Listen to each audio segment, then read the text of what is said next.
ഇപ്പോൾ ഇവിടെയെല്ലാം കോർപ്പറേഷൻ തെരഞ്ഞെടുപ്പ് വന്നാലും അത് അസംബ്ലി തെരഞ്ഞെടുപ്പ് വന്നാലും പാർലമെന്റ് തെരഞ്ഞെടുപ്പ് വന്നാലും ചില മതക്കാരെ നയിക്കുന്ന അവസ്ഥയിലേക്ക് കാര്യങ്ങൾ ഇവിടെ നീങ്ങുന്നില്ലേ?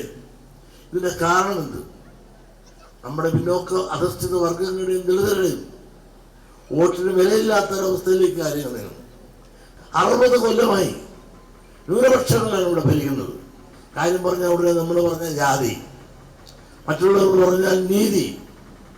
ഇതാണ് ഇവിടെ നടക്കുന്നത്. ഉള്ളവരെ പിന്നെയും കിട്ടുന്ന മതശക്തികളിൽ നിന്ന് ഇന്ന് ശക്തമായി അവർ പാർട്ടി ഉണ്ടാക്കി അധികാരങ്ങളിൽ പിടിമുറുക്കിക്കൊണ്ടിരിക്കുന്ന കാലഘട്ടത്തിലേക്ക് മാറി.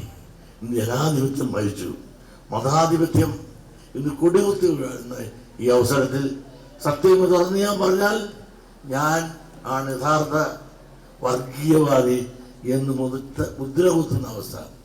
എന്നെയെല്ലാം വർഗീയവാദിയായും SNDP യോഗത്തെ വർഗീയവാദിയായി പറഞ്ഞുകൊണ്ട് മറ്റ് യഥാർത്ഥ വർഗീയവാദികൾ അവരെല്ലാം മിതവാദികൾ, അവർ നീതി സമത്വത്തിന് വേണ്ടി നിൽക്കുന്നവരാണ് എന്ന് പറയുമ്പോൾ അവർ നിർത്തിയിരിക്കുന്ന ആ പാർട്ടിയുടെ പേരെന്ത്, അവർ നിർത്തുന്ന സ്ഥാനാർത്ഥികളുടെ പേരെന്ത്, ഇതെല്ലാം വായിക്കുമ്പോഴും പഠിക്കുമ്പോഴും അതെല്ലാം ഒരു സമുദായത്തിൻ്റെ മാത്രമായി വരുമ്പോൾ ഇവിടെ നമുക്ക് തിരിച്ചറിവുണ്ടാകണ്ടേ? ഇവിടുത്തെ എന്നെ നശിപ്പിക്കുവാൻ, നമ്മുടെ സംഘടന നശിപ്പിക്കാൻ പത്രമാധ്യമങ്ങളായാലും ദൃശ്യമാധ്യമങ്ങൾക്കായാലും ഇന്ന് സമ്പത്തോ മറ്റു കൊടുത്തുകൊണ്ട് അവരിലൂടെയും നമ്മളെ കടന്നാക്രമിച്ചുകൊണ്ടിരിക്കുകയാണ്. ഏത് മാധ്യമമാണ് നമ്മളെ സഹായിക്കുന്നത്? ആകെ വല്ലതും നല്ലതുപോലെ നോക്കേണ്ടിയിരുന്നത് കേരള കൗമുദി മാത്രം.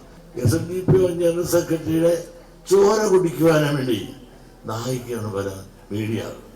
നമ്മളെല്ലാം മറ്റുള്ളവർക്ക് വേണ്ടി വോട്ട് കൊടുക്കുവാൻ നിർബന്ധിതരാകുന്നു. മതേതരത്വം പറയുന്നത് നമ്മളിവിടെ കിടക്കുന്നു, മതം പറയുന്നവരിപ്പോൾ ഇവിടെ കിടന്നു. ജാതിയോ മതമോ വർണ്ണമോ ഒന്നും നോക്കാതെ നമുക്ക് അർഹതപ്പെട്ട് നമ്മുടെ ആൾക്കാരെ എത്തിക്കുവാനും വളർത്തുവാനും നമുക്ക് സാധിക്കട്ടെ.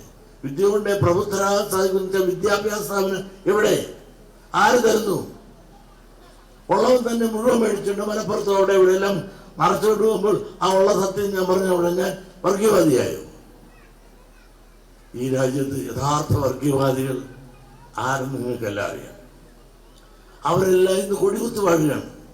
അവരുടെ പിൻബലം മേടിച്ചുകൊണ്ട് രാജ്യത്തെ കീഴടക്കുവാനും ഭരിക്കുവാനും വെമ്പുന്ന ഒരു കൂട്ടർ, ഇതിനെ എതിർക്കുന്നവരെ തകർക്കുവാൻ മറ്റൊരു കൂട്ടർ.